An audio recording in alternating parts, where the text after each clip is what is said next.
राजकुमारी का फ्रॉक और चूड़ियाँ।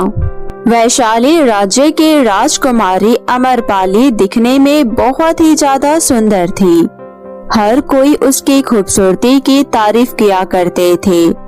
उसकी खूबसूरती के चर्चे दूर दूर के राज्यों में भी थी। लोग वैशाली को बस देखने मात्र मीलों दूर से आया करते थे। लेकिन अमरपाली को ये सब बिल्कुल भी अच्छा नहीं लगता था। वो चाहती थी कोई भी उसकी तारीफ सिर्फ खूबसूरत चेहरे से नहीं बल्कि उसके गुणों और व्यवहार से करे। आम्रपाली बेटा उठ गई, जल्दी से तैयार होकर सभा में आ जाओ। क्यों माँ, कोई खास बात है क्या? हाँ, आज हम सभा में तुम्हारे विवाह की घोषणा करने जा रहे हैं, वो भी दुनिया के सबसे बड़े महाराज सूरजभान के पुत्र दिलजीत सिंह के साथ। क्या विवाह? वो भी ऐसे इंसान से जिसे मैं ठीक से जानती तक नहीं। माँ, मैं ये शादी नहीं कर सकती। क्या मैं इसका कारण जान सकती हूँ? माँ, प्रेम और विवाह खूबसूरती से नहीं होता, ये तो दिल से होता है। और मैं उस इंसान से कैसे शादी कर सकती हूँ जो मुझसे बिना मिले, बिना मुझे जाने, बस मेरी खूबसूरती देखकर मुझसे विवाह करना चाहता है। मेरे पास तुम्हारे ये फालतू के तर्क वितर्क सुनने का वक्त नहीं है। मैंने फैसला कर लिया है, तुम्हारा विवाह दिलजीत सिंह से होगा तो होकर रहेगा। अमरपाली के दिमाग में विवाह से बचने के लिए एक तरकीब सूझती है। ठीक है, फिर मेरी भी एक शर्त है। ठीक है, तुम्हारी सभी शर्तों को पूरा किया जाएगा। बोलो, तुम्हारी क्या शर्त है? मुझे ऐसा फ्रॉक चाहिए जो जंगल के 1000 चीजों की बनी हो, वो भी बिना किसी पशु पक्षी पेड़ पौधों को हानि पहुंचाए हुए। अच्छी बात है बेटा, तुम्हारी हर इच्छा पूरी की जाएगी। महारानी ने राज के सबसे गुणवान पोशाक बुनकरों को बुलाया और अपने सबसे होशियार सैनिकों को लगा दिया कि वो सामान इकट्ठा करने में बुनकरों की मदद करे। इधर अम्रपाली को लगा कि उसने किसी असंभव सी चीज की मांग की, इसलिए अब उसे दिलजीत सिंह से शादी नहीं करनी होगी। लेकिन इसे आप जादू कहे या चमत्कार, बुनकर फ्रॉक बनाने में कामयाब हो गए और फ्रॉक बनकर तैयार हो गया। फ्रॉक जंगल के सूखे पत्ते, पशु पक्षियों के पंख, इन्हीं सभी चीजों से बने थे। अमरपाली, तुम्हारी इच्छा पूरी कर दी गई है, अब तुम्हारा विवाह दिलजीत सिंह से होगा। पर माँ, मैं उस इंसान से कैसे विवाह कर सकती हूँ जिसे मैं जानती नहीं?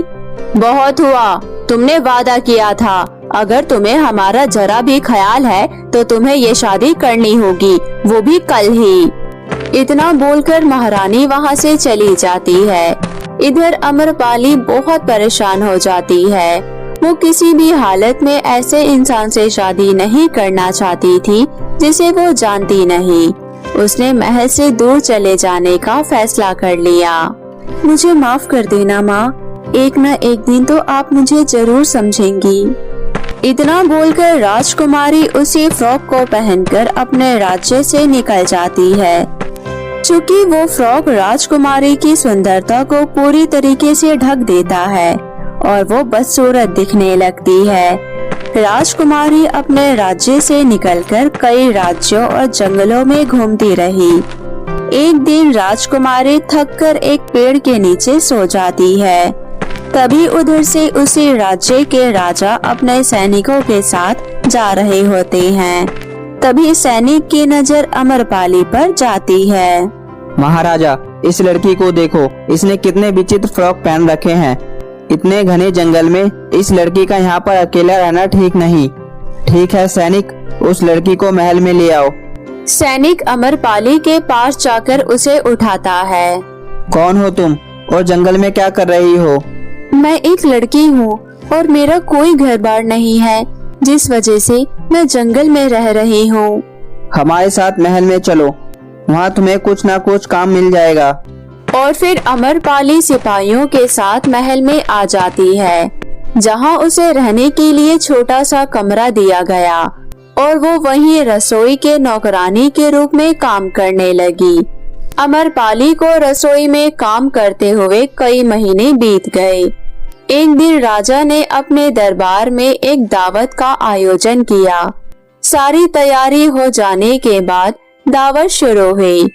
अमरपाली ने रसोइयों से पूछा, श्रीमान, सारी तैयारी हो चुकी है, क्या मैं सभा में जाकर नृत्य देख सकती हूँ? मैं वादा करती हूँ किसी को कोई शक नहीं होगा।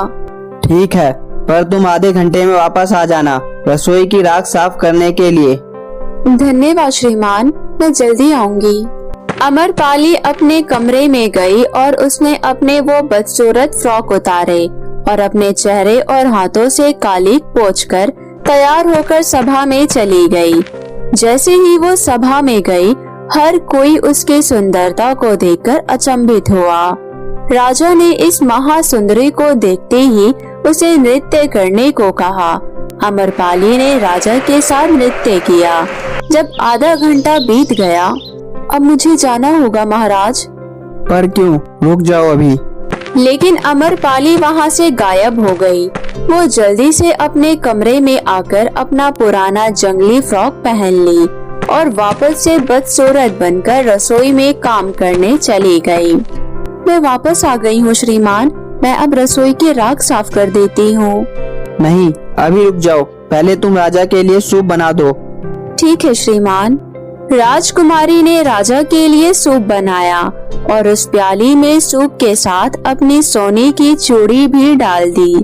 राजा ने जैसे ही वो सूप पिया, वो बहुत ही खुश हो गया। उसने आज तक इतने स्वादिष्ट सूप नहीं पिया था। उसने रसोइयों को बुलाया। क्या आज तुमने सूप बनाया था? नहीं महाराज, माफ करे, आज सूप रसोई की नौकरानी ने बनाया है, उसे तुरंत बुलाया जाए। क्या यह सूप तुमने बनाया है? हाँ महाराज। बहुत खूब। क्या यह चूड़ी तुम्हारी है? मुझ जैसी गरीब नौकरानी के पास इतनी कीमती चूड़ियाँ कैसे आ सकती है महाराज? यह चूड़ी उस लड़की की याद दिला रही है जो कल रात सभा में मेरे साथ नृत्य कर रही थी। पर यह रसोई में कैसे आई? खैर, सूप बहुत ही स्वादिष्ट था। धन्यवाद। अब से मेरे लिए तुम ही खाना बनाओगी।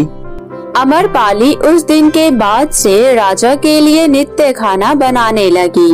अमरपाली के हाथों में जैसे जादू था। उसके द्वारा बनाए गए हर पकवान बहुत ही स्वादिष्ट होता था।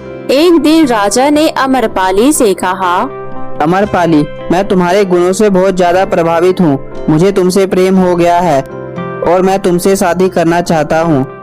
नहीं महाराज, ये कैसे हो सकता है? मैं एक गरीब बदसूरत नौकरानी हूँ और आप इतने बड़े राजा, ये असंभव है। जहाँ प्यार होता है वहाँ खूबसूरती अपने आप नजर आने लगती है। मुझे कोई फर्क नहीं पड़ता कि तुम एक नौकरानी हो, मैं तुमसे विवाह करना चाहता हूँ। अमरपाली समझ जाती है कि उसका सच्चा जीवन साथी यही है, जो उसे बिना जाने, बिना किसी खूबसूरती के, बस उसकी कला को देखकर उससे प्रेम करता है। अमरपाली खुशी से विवाह के लिए हाँ कह देती है और राजा फिर इसी खुशी में दावत का आयोजन करता है। अमरपाली फिर अपने जंगली वस्त्र उतारकर अपने असली रूप में आकर सभा में जाती है और राजा के साथ नृत्य करने लगती है। राजा को आभास हो जाता है कि हो ना हो, इस लड़की और उस नौकरानी में कोई ना कोई समानता तो जरूर है। राजा चुपके से उस लड़की के हाथ में वही चूड़ी पहना देता है। अमरपाली को ये पता नहीं चलता और वो वापस अपने कमरे में आने के बाद चूड़ी उतारना भूल जाती है। दावत खत्म होने के बाद राजा अमरपाली को बुलाते हैं और उससे उसका हाथ दिखाने को कहते हैं। यह तो वही चूड़ियाँ हैं जो मुझे सूप में मिली थी और यह चूड़ी मैं तो अपने हाथों से उस सुंदरी के हाथों में पहनाया था जो रात में मेरे साथ नृत्य कर रही थी। फिर यह तुम्हारे हाथों में कैसे आया? ये सुनकर अमरपाली राजा को सारी बातें बताती है। महाराज, मैं वैशाली राज की राजकुमारी अमरपाली हूँ। दरअसल मुझे ऐसे जीवन साथी की तलाश थी जो मुझे मेरे रूप से नहीं बल्कि मेरे गुणों से मुझे चाहे, और आपने ऐसा ही किया। आपने सुंदरी और नौकरानी में नौकरानी को चुना। मैं तुमसे प्रेम करता हूँ और मैंने तुमसे पहले भी कहा है कि मुझे कोई परवाह नहीं कि तुम एक नौकरानी हो। आखिरकार राजकुमारी को अपना सच्चा जीवन साथी मिल ही गया। उसने राजा से विवाह किया। विवाह में उसकी माँ को भी आमंत्रित किया गया और फिर राजा और राजकुमारी अम्रपाली राजी खुशी अपने राज्य में रहने लगे। तो मेरे प्यारे दोस्तों, कैसी लगी आपको मेरी ये कहानी? मुझे कमेंट करके जरूर बताएं और इसे अपने दोस्तों के साथ भी शेयर करें। और हाँ दोस्तों, अगर आपने अब तक मेरे चैनल को सब्सक्राइब नहीं किया है तो जल्दी से नीचे लाल बटन दबाकर अभी सब्सक्राइब कर ले।